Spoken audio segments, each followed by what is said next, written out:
Hi, guys. Thanks for joining. This is Essence of Medicine, and today we're talking about blood pressure. I'm Amanda Armagast. And I'm Dr. Abbasi for Essence, blood pressure.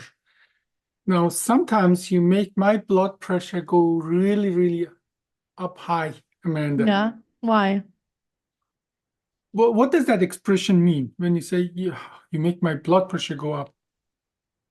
Well, a lot of times when people are stressed out, overwhelmed, their blood pressure goes up. Upset. Yeah. And that's actually a physical fact, meaning if somebody's upset, if somebody's under stress, or if the catecholamine, like somebody is, excited, the blood pressure does go up because our body is preparing for something what we call fight or flight situation. Hmm. Have you heard that word, fight or flight Yeah, situation? we've talked about it a lot.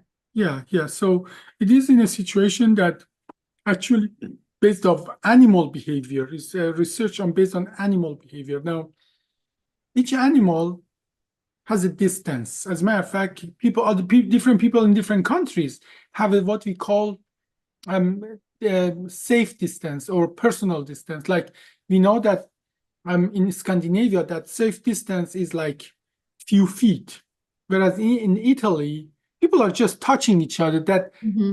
space doesn't really exist at all.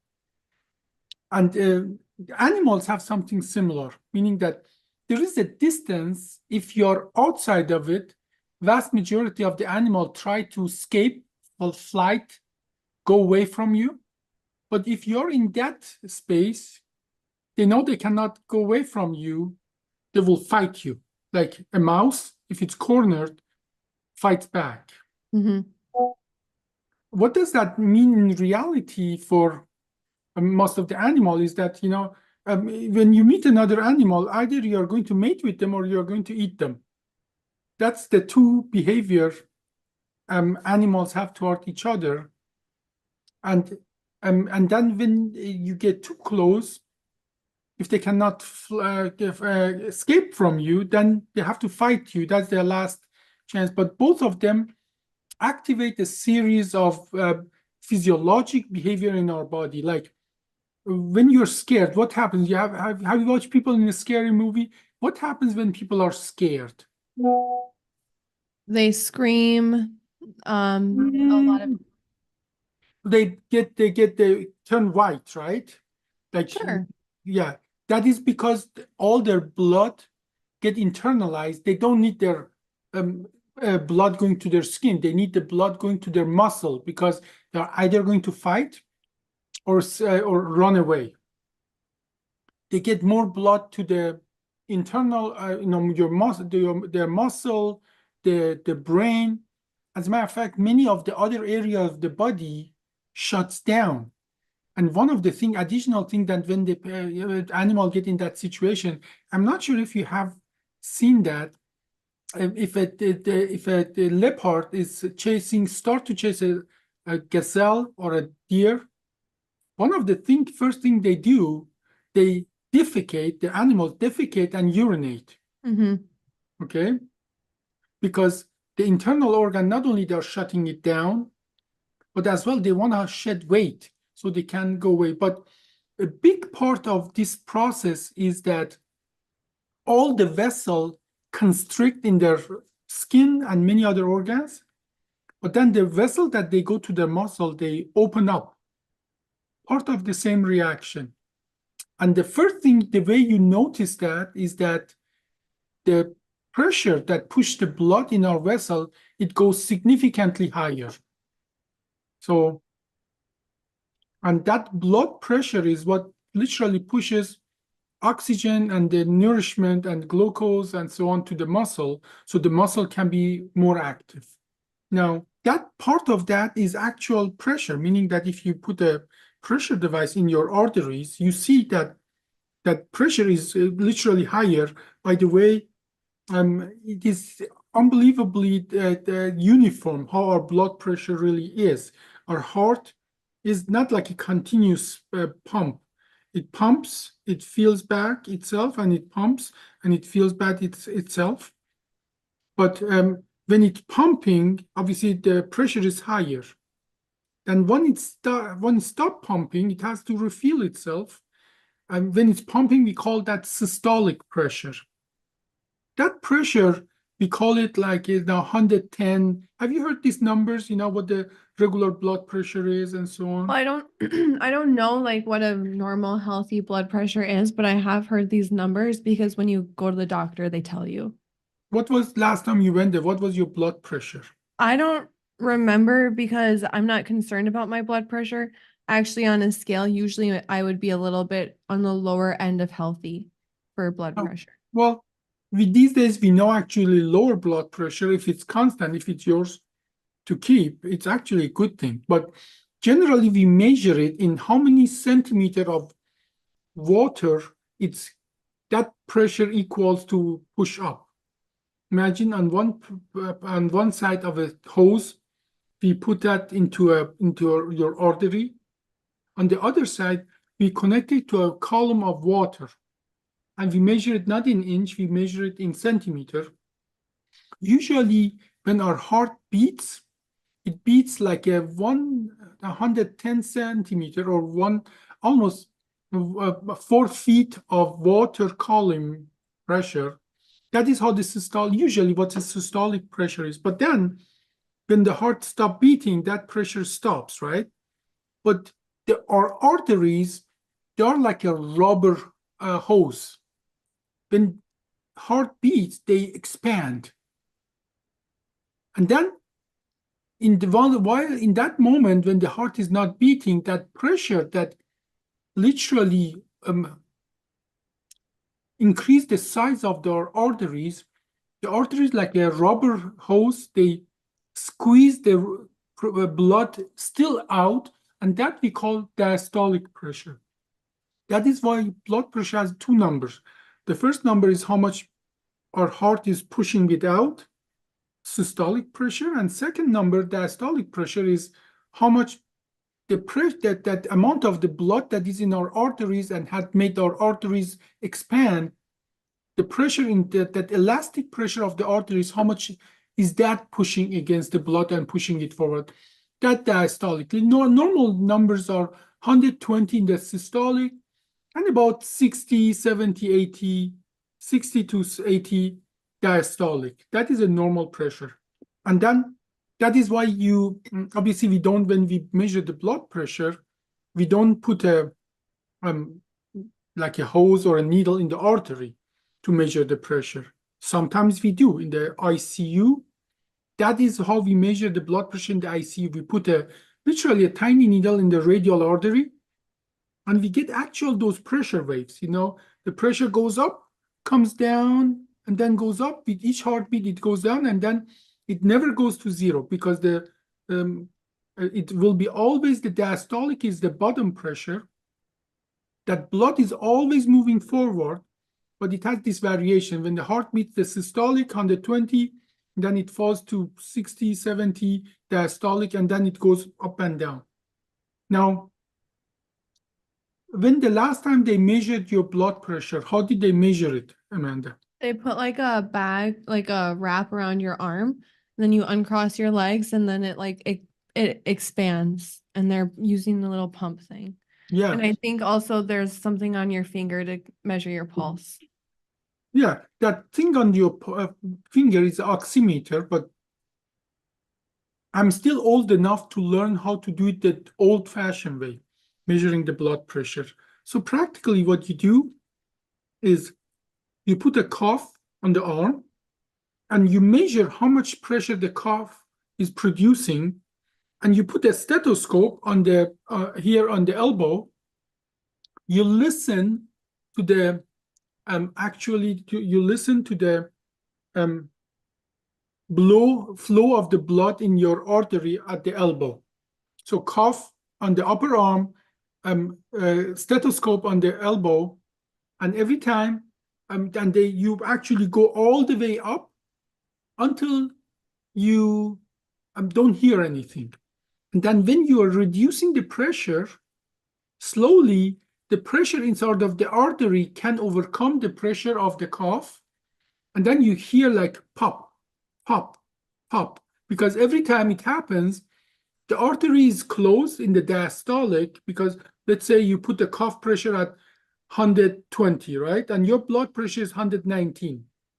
So it still cannot overcome. But then when the cuff pressure falls to 115, it is able to overcome the pressure of the cuff when the heart is beating, and then you hear the pop, pop, pop. But then when you come slowly down, when the pressure of the cuff comes below the diastolic pressure, meaning that that artery stays open no matter what, then you don't even, again, you stop hearing the pop, pop, pop, because that pop, pop, pop that you hear with the stethoscope is the artery opening up with the systolic pressure and then closing back up because the cuff on the outside is closing that. Now, I know it's a lot of word here, but practically based on what you hear at the elbow, you can gather the information about what is the highest pressure that is produced in that artery and what the lowest pressure in that artery.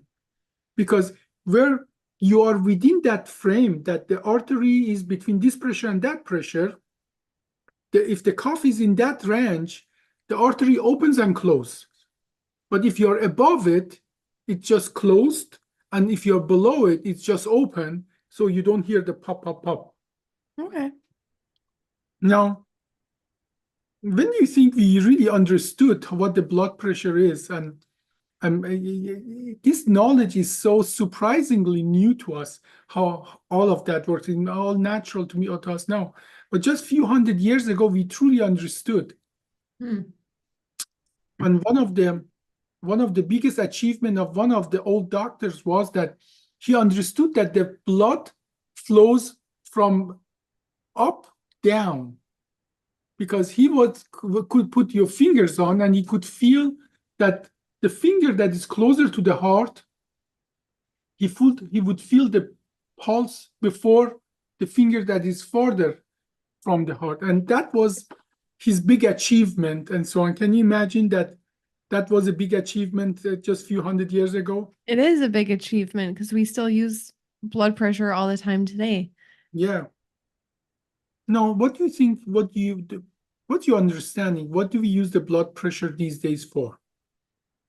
Well, I only really understand it for health purposes, that it's not a good thing to have high blood pressure. Having high blood pressure can lead to different issues, heart attack, stroke, things like that. And then also it's a way to understand your stress levels, I think, so then you can learn to manage them. Yeah.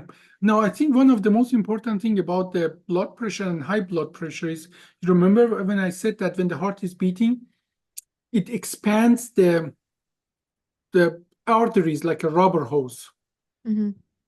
Imagine if those arteries are not expanding. If the arteries are getting bigger, then the pressure actually doesn't go very high. But if the arteries are rigid, like you have arteriosclerosis and you have very rigid arteries, that pressure goes very high because the artery cannot expand.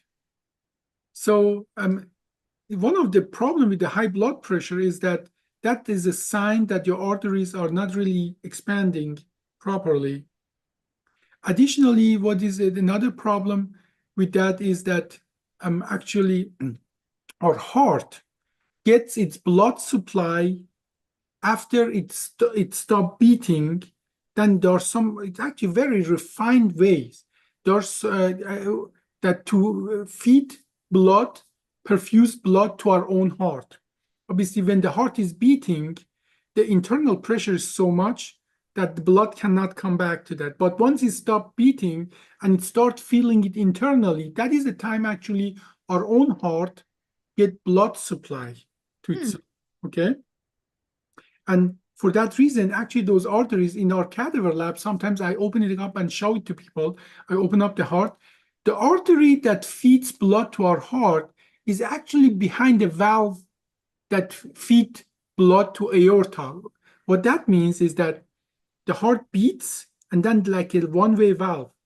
The aorta and big vessel keep the blood, but then there is a valve that falls back and prevent blood going back to the heart. So the flow can be only in one direction. Now that a small little opening that feeds blood to the heart is right behind that leaflet. So open up, blood goes on, and at that time, it covers that opening for the artery of the heart. But then when it collapses back, then blood can go back to the heart. And that refined method of feeding the heart has a huge impact on us. Because if the blood pressure is low or high, that really impedes with the how much blood heart itself gets. And one of the problem with the high blood pressure is that when the blood pressure is very high, it can damage our arteries. It can literally, high blood pressure can damage the lining of our arteries. And if that blood pressure is very high, obviously the arteries of the heart as well get damaged. And now that we understand the heart gets its blood in the diastolic phase, now we know the high diastolic blood pressure is even more dangerous than systolic, meaning that if the second number, the lower number, usually we call diastolic, if that number is high, that is actually more detrimental to our health than if the first number, the systolic pressure, is high, because that is actually the pressure that is constantly there and possibly cause more damage to our vessels, to our heart, and to our organs, and so on and so forth. Does your grandmother take blood pressure medication by any chance?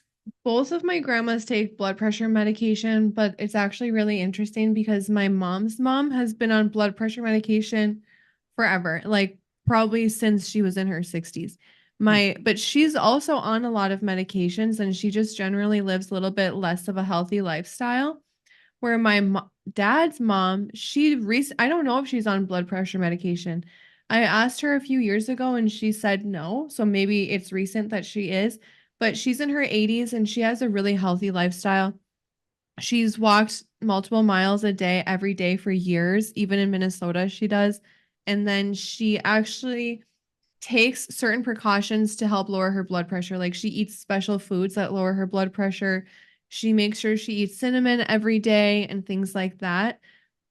And I guess it's working for her because she's not on that medication. And you just mentioned something extremely important, that what we eat and our lifestyle truly impact our cardiovascular health and our blood pressure. Yeah. Like one of the things that we recommend to people who have high blood pressure to eat less salt. Yep, she doesn't put salt on the table. She actually like everything she makes on her own. Chicken broth, everything, bread, she's making it all on her own and she's just very cautious about what she's putting in her body. And she always has ever since I was little. So I think that's played a huge factor. Plus, she's a calm person like compared to my mom's mom. My mom's mom doesn't get worked up and upset and yelling, but my dad's mom, she's like a duck. Everything floats right off of her. Like she doesn't really, she cares about what's going on, but she's not going to even say her opinion because she's not going to get worked up. So I think that plays a lot into her blood pressure as well. And then here you just described why meditation works to reduce your blood pressure. Yeah. And by reducing your blood pressure, we just talked about that. If your blood pressure is high, it literally physically damages your arteries. Yep. And if you damage your arteries enough, you will die. This is the fact. Now, you just described how being calm, doing meditation, and that can reduce your blood pressure and stress, and so give you a healthier life. You just connected the dots for me. But it's a whole lifestyle. Like my grandpa, he is a little bit he's a lot less healthy than my grandma just physically. He is deaf in one ear and he can barely walk and stuff. But my grandma is she's Hungarian. She's very strict. And she told my grandpa, no, you have to go walk to the mailbox every single day, 2 times a day, regardless of your pain level. Because if you don't walk to the mailbox, you're going to be in more pain. And so that's how she's lived her life. And she's very healthy. And I think the walking has a huge impact on that too. And we know as well, You see, our blood pressure is to keep blood going to our organ, especially our arm, legs, and so on. It is made to keep us moving. Mhm. And obviously, this balance of being able to be active, as a matter of fact, one of the best way to keep your blood pressure controlled is to have these episodes of high intensity activity. Have you heard of that? Like, Yeah, HIIT, yeah. high And intensity interval training. yes. We know by doing that, your heart is healthier, your blood pressure is better. As a matter of fact, we know that people who are very athletic, they have lower blood pressure because their arteries are so in tune with them that they don't need that high blood pressure to push the blood through all their body. So activity is important. Diet, especially not too salty diet, is important. Now, still, we know we talk about that there are lots of blood pressure medication. Probably 99% of the people who take blood pressure medication is to reduce it. Yeah. And 1% of the people who take blood pressure medication is to increase it. Because high blood pressure, we know now, can cause a lots of damage in your body. Now, but have you ever thought why salt is bad for your blood pressure and would increase your blood pressure? Why do you think is that? Well, I know that when you eat a lot of salt, you get bloated and sometimes your legs can swell or your like feet swell in a lot of people. And I've always thought maybe it has something to do with salt being dehydrating. Well, more or less is like salt. You know that when you put salt, it absorbs water, right? Yeah, it's dehydrating. Well, our body does the same thing. When you have more salt in your blood, it actually takes more water from our body, bring the water inside of our vessels, inside of our arteries and veins. So, and if you have more blood or volume in your side of your blood vessels, obviously your blood pressure is going to be higher. Now, there is this literally a very interesting thing that the volume and the pressure are related. You know, if you squeeze something, then the pressure goes up. Or if you increase the volume, the pressure goes up. Okay, so and this is something that we know that the salt has this effect. And by the way, salt for a long time was a very rare thing. Hmm. As a matter of fact, we may have talked to that about that in some other podcast. That We talked about it actually right before we went to India about celery, salt, stuff like that. yes, in the old Rome, they used to pay the soldiers with the chunk of salt Hmm. because soldier could go to the bakery and give some salt, get bread, could go to the some produce and buy, give some measure some salt, and if with the value of salt being very reliable, they could use it like a currency. Yeah. Okay, and that is why the word salary and saliere and salt, salination, are all coming from the same thing. But so for a long time, salt was something rare. Imagine if salt is the currency and then you just hit a jackload of lots of salt mine, then you are a billionaire. No, it doesn't work like that anymore because we have so many different ways to get salt. They didn't have the technology. But in a natural life, salt is something rare. So our body wants to have as much of it as we can have. That But is isn't it isn't it true that some salt is better for your blood pressure than other salt? not for blood pressure, but I'm pretty sure that some salt is just a regular salt. Some other salt have some other minerals that our body needs. Like, Is salt I B is more healthy for you because it has other minerals that your body needs. Because I always thought that the issue was the sodium and that you can have low sodium salt. Well, anytime. Okay, I didn't want to go millions of years back, but you just make me. Okay, how much do you know about the periodic table? I know the periodic table. I'm So pretty on good. one side, On one side are the metals. On the other side are non-metals. Mm-hmm. Every time, like sodium, potassium, sodium, and so on, lithium, and so on, every time you combine a metal with a non-metal, like if you combine sodium and chloride, you have a table salt. But anytime you combine any of these two groups together, you have a salt. A salt doesn't need to be table salt. Table salt is that sodium chloride, but you can have potassium chloride, or you can have sodium or calcium chloride, or you can have, but obviously our body needs a combination of many different salts. Mm-hmm. But 98% of what our body needs is just the sodium and chloride, the table salt. That is why it's called table salt, because we put it on the table because that's the one we need. If the other salt would be what our body needs, we would put that on the table and we would call that table salt. So table salt is sodium chloride. Sorry, and I know this isn't a salt podcast, but what about the iodine in salt? And that is what I was referring to. Our body needs a lot of sodium. Chloride is just to balance it, but we need sodium literally for our cells. For any cell in the biology to work, even bacteria, they need salt. Okay? Mm-hmm. And chloride is just to balance the electric flow in the cell. Now, but that's not the only thing we need. We need as well calcium. We need, I said, you remember we said we have a metal and a non-metal. Mm-hmm. Metal is sodium. Non-metal is chloride, but as well iodine is a non-metal. Okay? We don't need a lot of it. We need a lot of chloride to offset the sodium. We need iodine. We don't need a lot of it, but we do need some of it.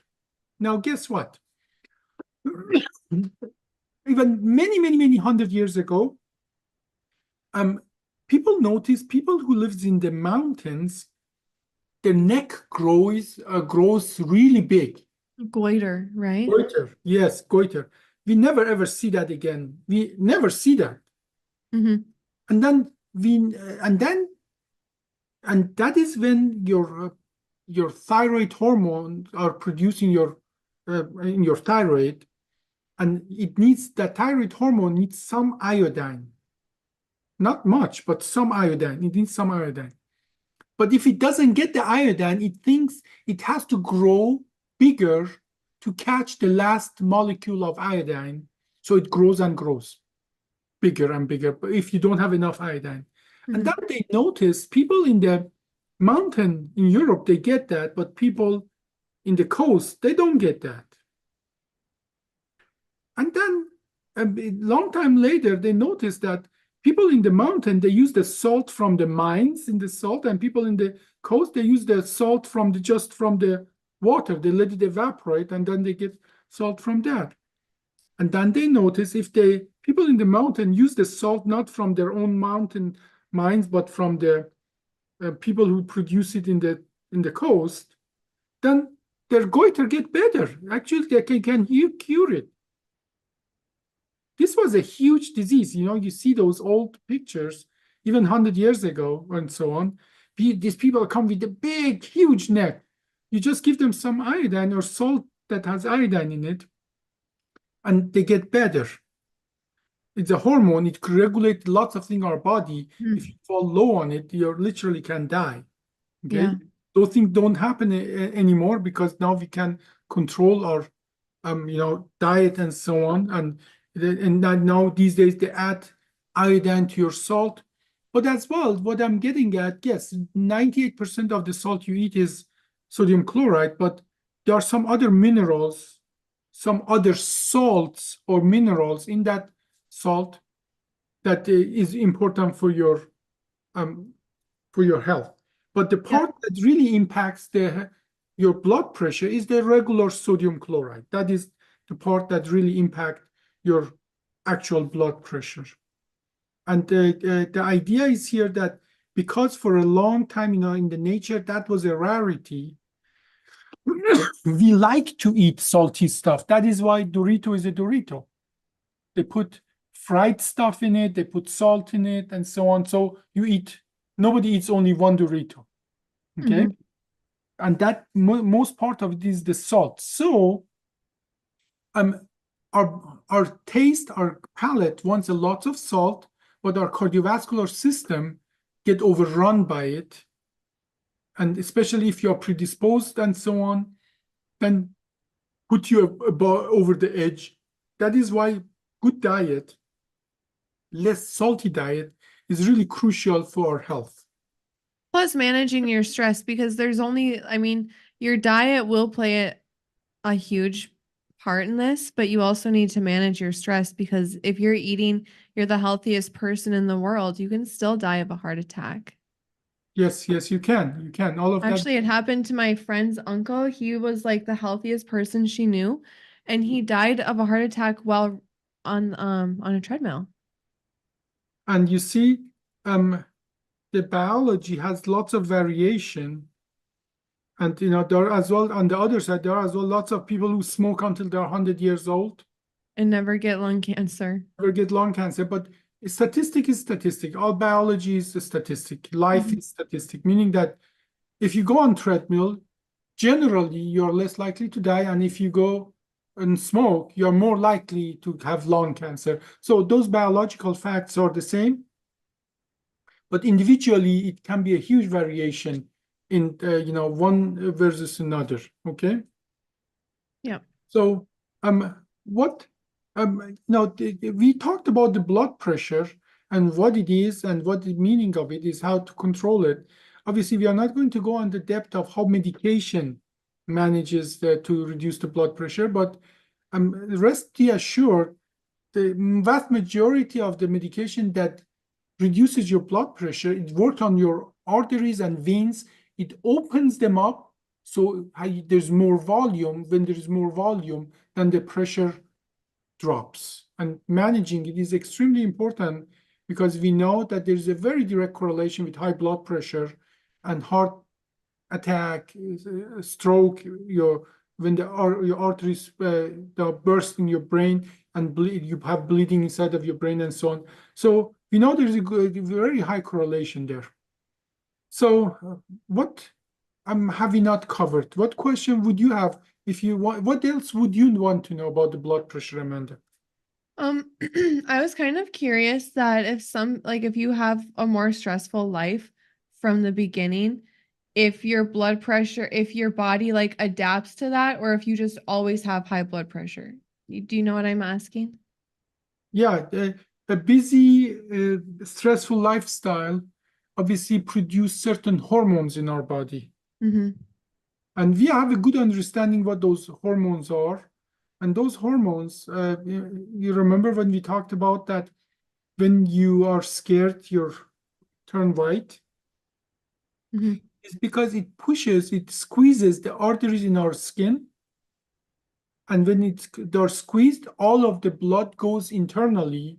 There is more volume of the blood, and then blood pressure goes up. A stress situation produces something similar, that it produces some hormones, some biological molecules that squeeze our arteries and veins. So blood pressure goes high up in our arteries and veins. And that obviously, and stress is a science for itself.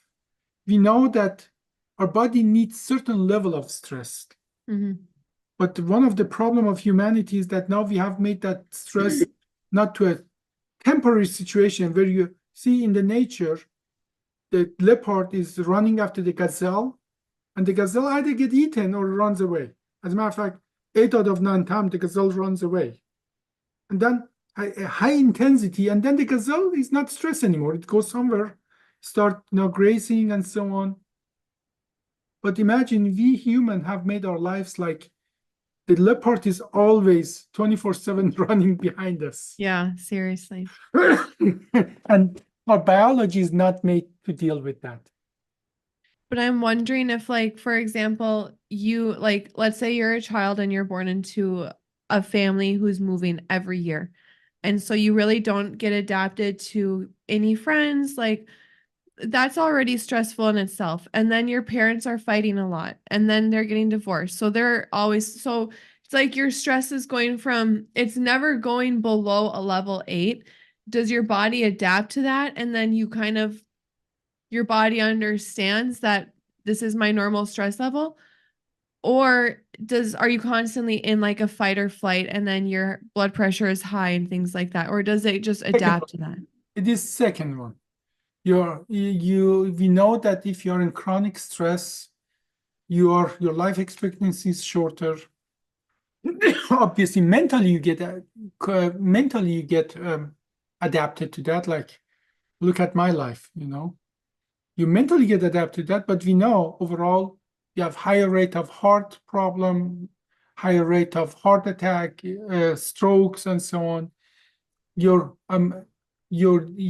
cope with it mentally, but your body still will suffer. So the second version that you asked the question, you presented to me two versions. The second one is the case. Okay, and then so let's say that same person who had like that really stressful life, now they're going through something that's a 10 out of 10. Like let's say they're going through a like a real attack. And then there's someone else also going through that real attack, but they haven't had a super stressful life. Mhm. During the attack, is the person who hasn't had a super stressful life, like if you were measuring their stress levels, like you they were hooked up to stuff, the person who has a less stressful overall life, are their stress levels going to be higher at that moment than someone else who's had a stressful life their whole time? Does that make sense? Yeah, it makes sense. I don't believe we can individually really measure that. I don't believe there's any study that can tell you, okay, the person who has a less stressful life, um, it can respond better or worse in the actual like attack situation. Because I don't believe we have done really measurements like that, but we know people who go through chronic stress, they have less reserves. This is a fact. Your heart can do less. Okay. Your lungs can do less. Your arteries, your organs can do less. Chronic stress is truly something that take our resources from our body away. So intuitively, I would think in the actual attack situation, the person who's always stressed will perform worse. Okay, interesting. I would have thought the other way around. No, it's all about how much reserves. You see, even the two army fights, it's about how much reserves one army versus another has, right? Hmm. Now, if your body is healthier, has more reserves, and if your body is stressed, it just have less reserves. Okay. No, I just have a little word to say. So this Thanksgiving, try and put a little bit less salt in your meals as you're cooking them. Don't put the salt on the table and keep the conversations casual. Yes, yes, that to reduce your blood pressure and keep everybody healthy. Yeah, so then you can have a Good good idea. Christmas, keep Thanksgiving low blood pressure. Okay, well, thank you very much for joining us. Thank you. Have a good day.